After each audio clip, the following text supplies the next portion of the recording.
Okay, so we're gonna start with the table saw and getting that cleaned up. You can see it's got some rust on it that's built up on it while it was in storage, and we just need to get that cleaned up. So we're gonna start here with a sander.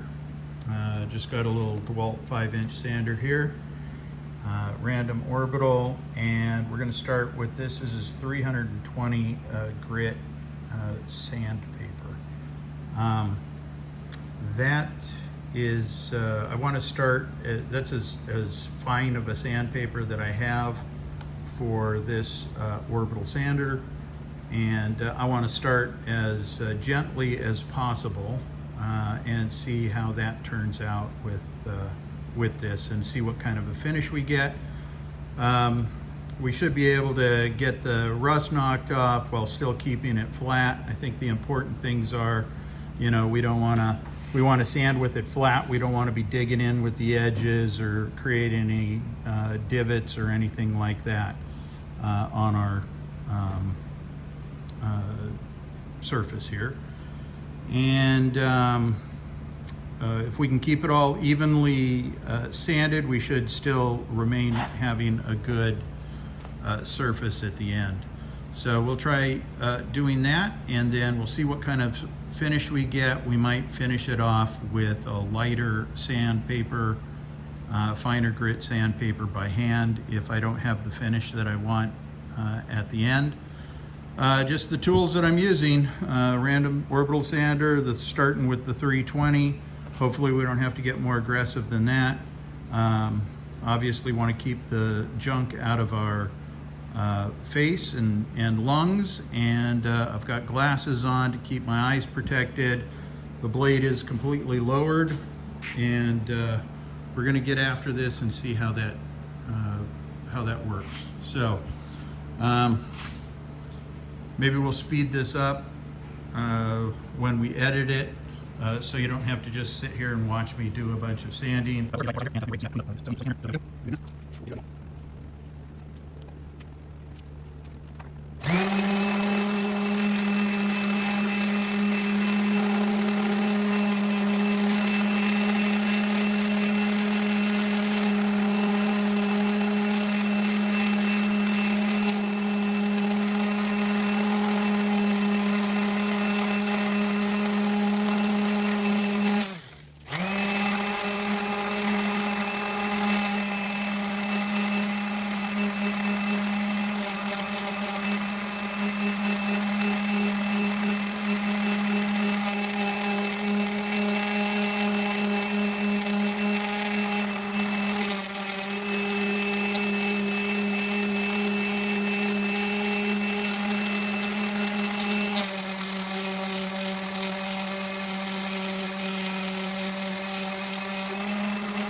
Okay, let's see how this is doing.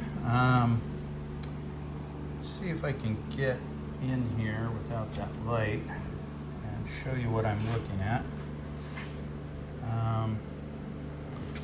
Barely see it in this light, but you see these little lines that are going this way. Those are the old machine marks, and those are kind of what I'm watching to when those start to disappear, if I'm going too far in any one area. So to me that represents a fairly flat surface, but it's got these grooves, as you can see in those lines. If we were to zoom in on those, the flat surface is represented by the top of those lines, and they're running in the direction of the blade as you push your material through. Those are kind of what I'm watching for, to make sure that I'm not going too deep in any one area. And you can see that there's some pitting that I'm not getting to in some of these areas where that rust got a little bit deeper than some of those grooves. So that's kind of what I'm watching for. But generally this is a flat and pretty good smooth surface right now. And as my buddies and I used to say in high school, whenever we had put enough effort into something, I would say good enough for the girls we go with. So looks like some pitting. I might come back, do some 320. I can feel those with my finger. Some of these I can't feel with my finger, and that represents good enough for what this table saw has to do. Generally thinking, you know, a board is pretty wide, and by the time you're out here on this end, you're talking about a piece of plywood that's not going to matter much. It'll matter maybe a little bit more in here where we see some of this. That's really rough. I can feel that with my hand, definitely. You know, this is very smooth, glass-like, and so that's what I'm looking for in the surface, so that my material will glide across the surface without resistance. Over here I've got lots of friction, and I want to get rid of that friction and keep a flat surface. So that's what I'm trying to do as we work through this. This will probably be some hand sanding that we do inside of this. I'll probably spare you that, but this is in general what we're looking for, is to get rid of this pitting. I can feel these. I haven't spent as much time on these as I have over here on this surface. So we'll keep working it. Okay, so let's try to check the surface here if we can. I'm gonna bring this camera down inside, and you can see a couple of shiny spots in there, but you'll see that those are just the aluminum of the level. There's no light showing through underneath. You can see the same shiny spots here. That's the aluminum, a nicked edge, but the level doesn't move side to side or flop. There are no high spots in the table, and we can move that level along that whole surface in this direction.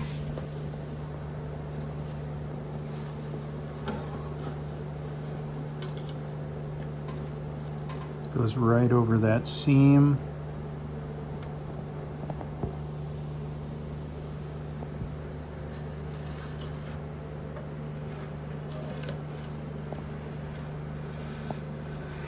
All the way across.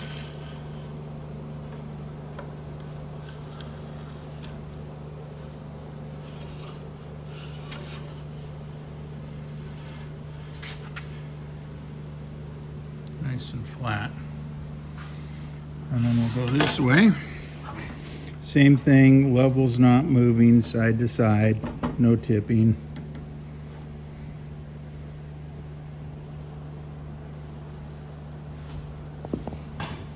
And I've looked at this on every end. I'm just kind of giving you guys a look at the table as we slide across.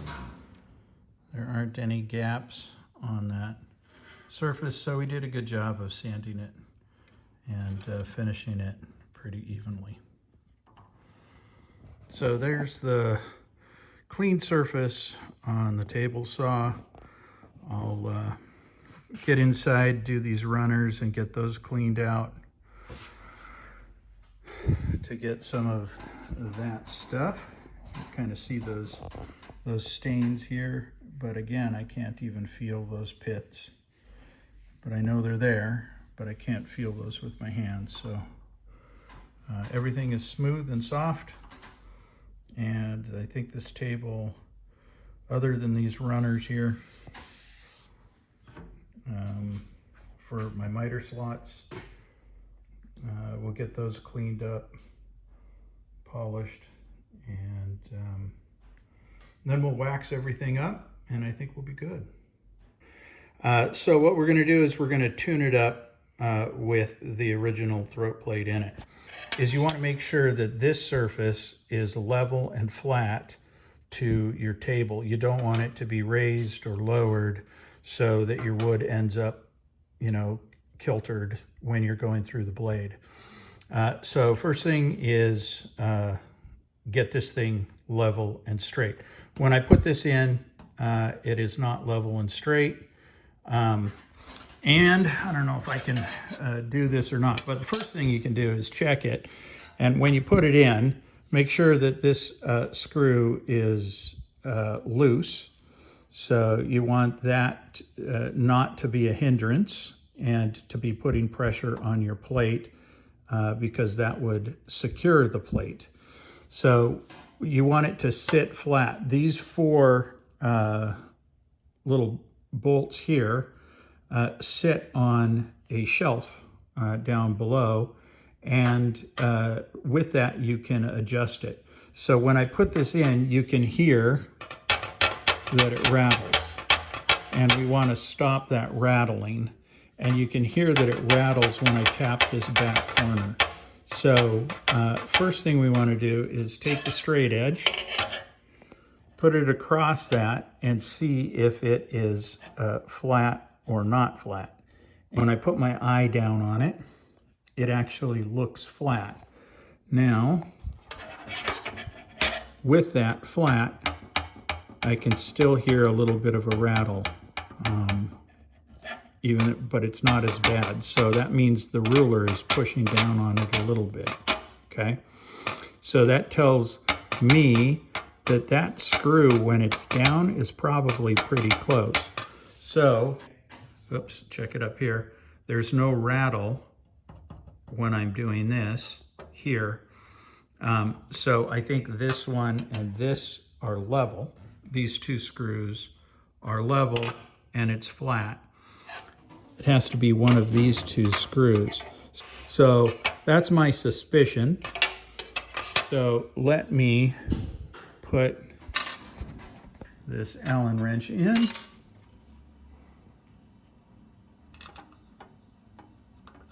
See if I can, see if I'm lowering it or raising it. I think I just made it worse. So let's go the other way with it. That's less. Even less. No rattle, no rattle.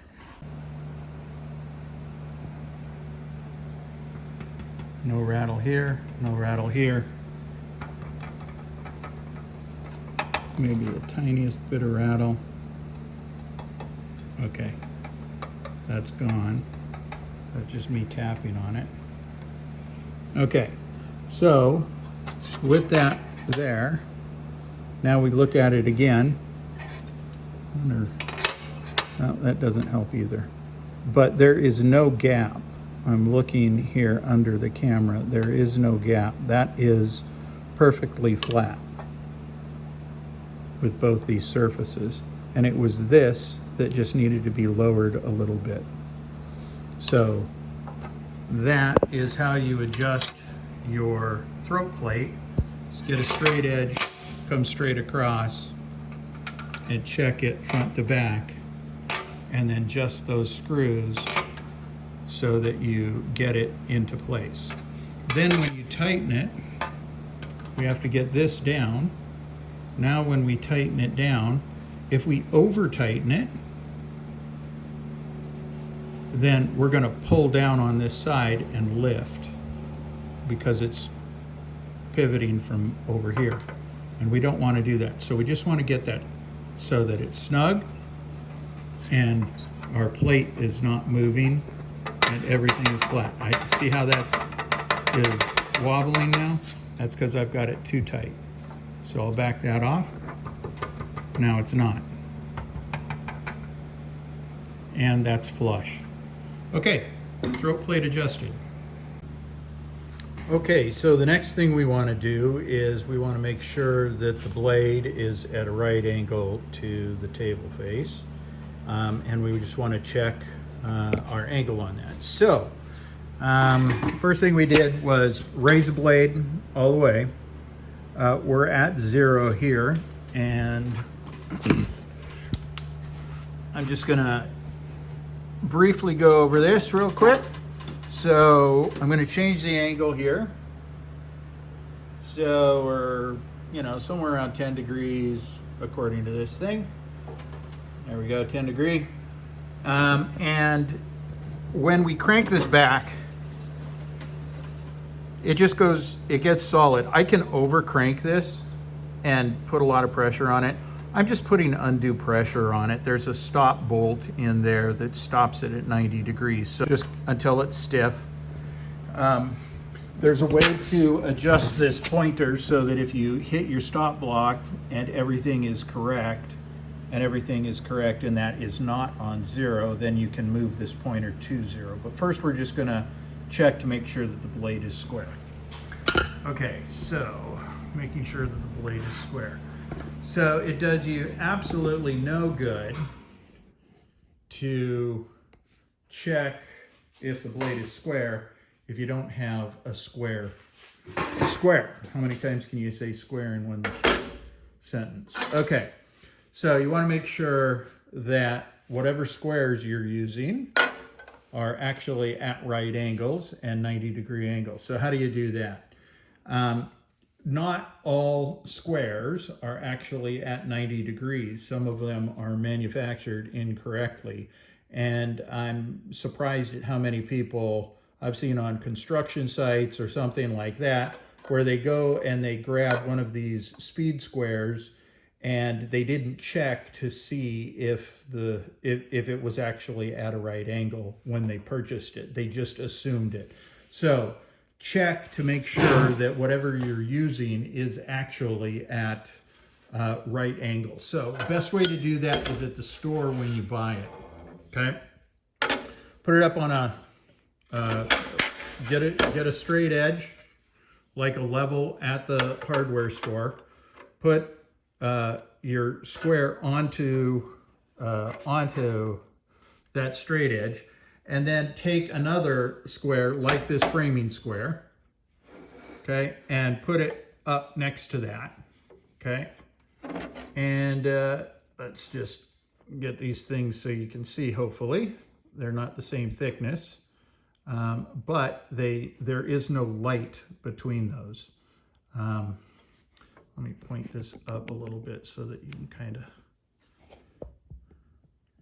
see the top of the square there as well. Okay. If they're not square, you're going to see light. So if this one, you'll see a gap between those two, something like that, if this isn't down flat. So, okay, so 290 degree make 180, and that means that we've got these two both doing well. Both squares are well done. All right, let's take a combination square because I can demonstrate a little bit. So combination square, when you lock the combination square, I don't mean to get into too much detail here, but when you lock the combination square, the locking device is locking in on this groove and pulling it down to a square surface inside of this. This flat surface here is getting pulled down into a flat surface inside of that and locking it into place. And so when you put a combination square, if that surface isn't milled correctly, then you're going to see gaps in between. This one has no gaps. Everything is good. That's a good square. We could demonstrate what it would look like, because sometimes people will leave a little, they won't put that up inside of that, and they'll leave just a little hair of that out, and then they'll put it down, and that cants it. And now you can see that there's a gap at the top. I hope you can see that. You can see that there's a gap at the top because this is not flush, and it's lifting this and pulling that back. So if you're using a combination square like this, just make sure it's in, or you put it in, put it down on the surface, and then press this down so that it's flat without lifting it, then lock it, then check it. Okay. All right. So now that we know the square is at 90 degrees and it is square, we're good to go with that. And we can use either of these squares to check if our blade is at 90 degrees. Okay, so I love these little, well, not love, but I like these combo squares. I use them all the time because you can adjust them, adjust the ruler the way you use them. So I often have one of these things in my apron or in my box. When you check this for square, so this throat plate, so when we scoot this across, we want to make sure that we're not tipping into this. Many people just recommend or they prefer their throat plate to be lower than their table, and then they always reference off their table. I just prefer to put everything flat so that I can reference on anything and just set up the saw properly. So now when we put the square against the blade, there's no gap. We know that we've got a square blade, or the blade is 90 degrees to the table when the needle reads 0. Okay, so now we know that is correct. Quick thing to do, if you find that it's not square and not 90 degrees, just make sure, especially when it's a saw, when the saw has been in storage or not used or moved or whatever it is, and especially if you see that the blade was up, you just want to make sure that the blade is actually turning true and you don't have a wobbly blade. So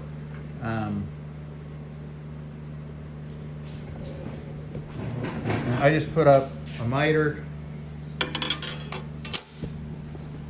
and make sure that that thing's at 90, or it's supposed to be. There's no guarantee that it would be, but we know we just checked this square to be correct.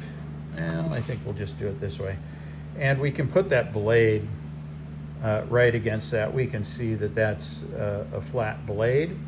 And let's spin it backwards so that the teeth don't grab it. And we can see that there's no wobble compared to anything else. Oh, those blades are sharp. Those points are sharp. Okay, so we know that this is good, that the blade is true, or spinning true. I've never seen one that's not, but I always check it anyway, just especially if things aren't lined up. So that's the first thing I do before I start adjusting the saw, because it might just be something simple that you can fix quickly. Okay, so we know that the blade is at 90 degrees here.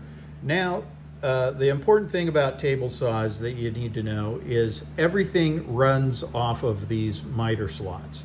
These miter slots are super important, and you want to make sure that your miter slots, are parallel. They should be machined parallel. That's pretty easy to check. You can just take a ruler, bumping things around here, sorry for the ride. Okay, so it's pretty easy to check. You just take your ruler, put it up against the edge of one of these miter slots. Take your reading over here. I'm going to do it on this side because it's a little easier to see these numbers. They're a little darker. And it looks like 25.1 is what I'm seeing. And I could do that all along this. It'll be 25.1 all the way across. So I know these two slots are parallel. Get that out of the way. So just a quick thing, we just don't want those one going, one going that way and one going the other way. If it's getting wider or narrower, then you've got a problem with your saw and you should return it. But again, I've never seen that, but it's just good to check. So, both of these slots are running, miter slots are running parallel to each other and are the same distance apart. Okay, now what we need to do is we need to make sure that the blade itself is straight and in line and running parallel to these two channels. So we know these two are parallel to each other. Now what we want to do is make sure that the blade is parallel to either one of these, and it'll be parallel to the other, okay? So how do we go about doing that? We know that the blade is true. We know that it's at right angle. And we know that if we tried a ruler here, it wouldn't be accurate enough. We don't, we could use a combo square like this and put it into the slot and measure across to that and see if it is going to work. So let's just put the combo in. We'll pick one tooth, put that, and it's just a little fiddly, and I hate doing it this way. I'm going to show you a better way. Okay, just catches, and then you got to slide it back along that miter slot using that same tooth. We go backwards. We can see that they're all catching. So this is actually pretty close. We can see that that's rubbing as well. So this blade looks okay using the combo square. So now what we're going to do is we're going to attach this, and this needle is going to register any movement. Close it. Okay, so this is the tooth that we're measuring, and now we're going to rotate that to the same tooth to the back and see if it's the same distance away. So I'm going to put my finger on this tooth. I'm going to move this to the back. Rotate that back until I get back onto that tip of that tooth.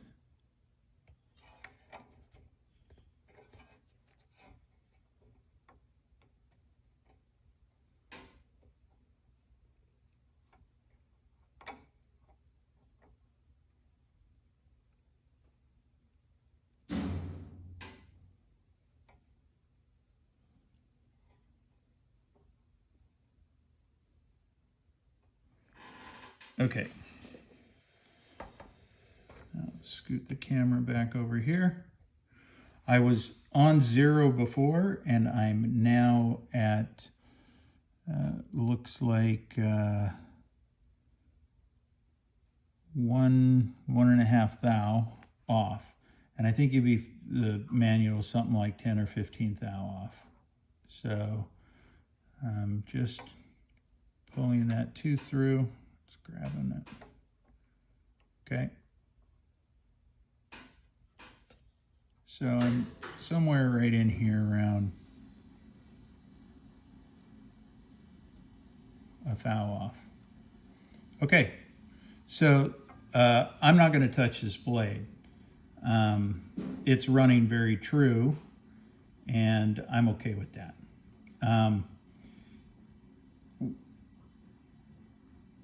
With it on this side, it's on the positive side.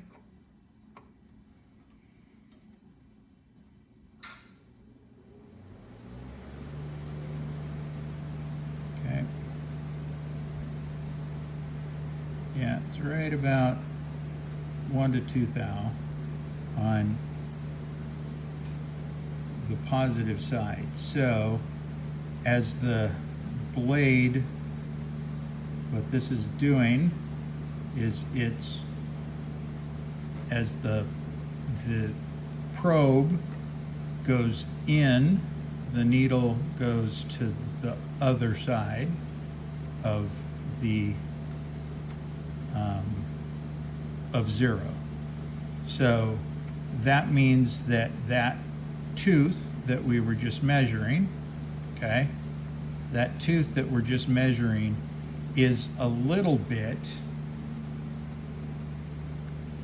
further. This side of the blade is about 1 thou,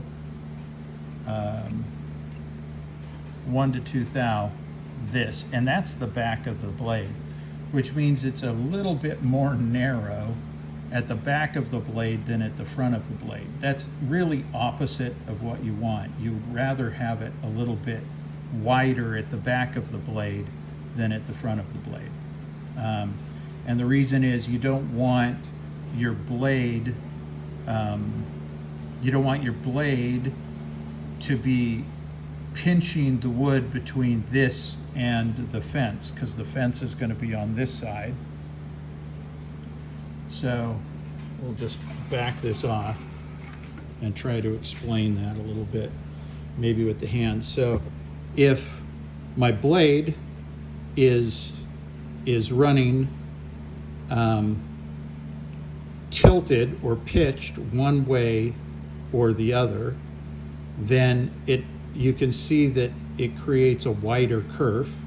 So we want the kerf, the saw cut kerf of the cut, to be as narrow as possible, and that happens when the blade is perfectly straight. But if the blade is canted one way or the other, that kerf becomes wider, and you end up cutting at the front of the blade. The blade turns this way and cuts down and pushes the board into the surface as it's cutting. Well, if the back of the blade is cutting also, it's lifting the board, cutting on the edge. It's also cutting on this side if this side is canted that way. So it's cutting the board and lifting it and pushing it back on this side. So this is narrower between the blade and the fence than the front. You want that to be opposite, because you don't want to try to squeeze something fatter into a thinner space, because it's wider here over here. That creates burning and other issues on your wood, as well as, just more friction, and it's also fighting against your riving blade, which is trying to keep it down, and it's coming up on that side. So that makes it more dangerous than if it was slightly tilted the other way. But it's only 1/1000th of an inch. I'm not going to fret over that right now. Maybe I'll come back and do it, but I don't think it's worth it. I never had problems with the saw. If I see a lot of burning coming out of this blade, I'll adjust that, or if I see some kickback or some issues or something like that, then I'll come back and adjust it so that it's a 1 thou or 2 thou to the other side rather than this way. So this is not ideal. More ideal would be to have it a little bit this canted this way. Okay, but I'm not going to touch it because it's kind of more of a pain in the butt than anything, and I don't think it's worth it. This is the adjustment. Let me get this straightened out. This is the adjustment that you do. You unlock these bolts, which are tying the motor and the motor assembly and the blade assembly to this trunnion right here is holding the table, or holding the motor and everything to the table. So we'll loosen these things, and then this little lever right here is, you loosen that a little bit, and then you can move this lever a little bit one way or the other to get that that blade shifted. There are also another trunnion up front, and you can loosen those. There's going to be some bolts up there that you loosen as well in order to do it. Most table saws are the same, maybe a little bit different since this has the motor out back instead of tucked in underneath. But in general, motor assembly attached to the table. Everything is running true off of your miter slots because that's what you're pushing things through, and we're aligning everything. So that's how you adjust your blade. It's only a thou off, 1-2 thou off, maybe in the wrong direction, but I'm okay with that for right now. If I see burning, I'll fix it. Okay, there's that. Now we'll probably move on to adjusting the fence and making sure that the fence is good, and then I think we'll be good. Okay, so now we're gonna take a quick look at the fence here. I always run my fence on the same side, so I'm only concerned about making sure that my fence is correct to this side of that. So when your fence is loose, it has wiggle room, and so it's not going to be completely parallel. It's when you lock it that it becomes clamped and is supposed to be parallel.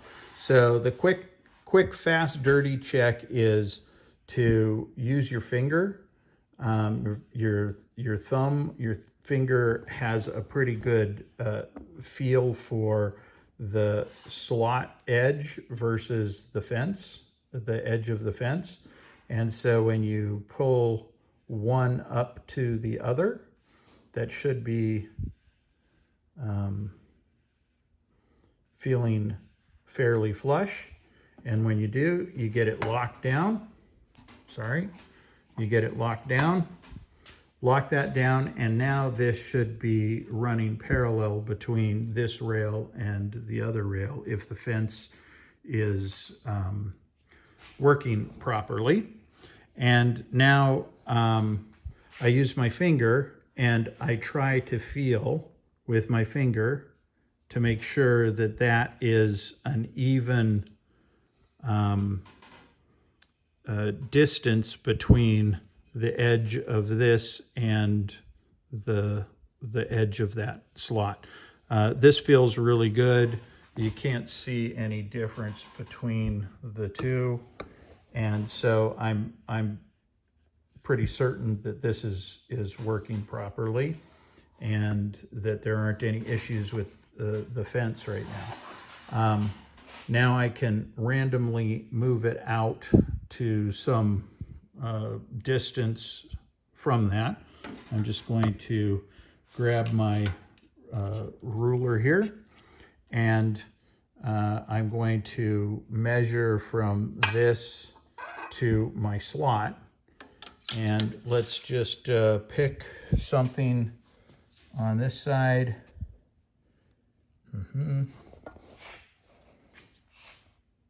I'm gonna just set it to somewhere around that 27 mark is what I'm looking for. So I'm going to bring my slide into somewhere around 27 here. Lock that down. Now this happens to go up over it, so I've got to angle it a little bit. And I'm reading on that to the edge of the slot. Got to adjust my old eyes here. So it looks like 27.05. I didn't quite get it right on 27, but on this side, I'm up against the fence here with the ruler. 27.05 is what I'm reading here.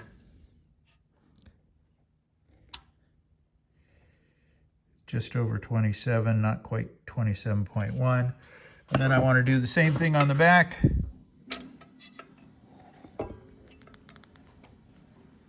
See if I can focus the camera and my eyes and everything at the same time. And that looks to be the same. So 27.05 on each of the front and the back at some basically random distance between the fence and the miter slot. So I'm fairly certain that this fence is tracking parallel to the miter slots when it's locked down. So if it wasn't tracking parallel, then I can adjust this fence in its angle through those bolts. I want to measure this on the main table. So I'm going to adjust this, clamp it down, and just quickly here get my square.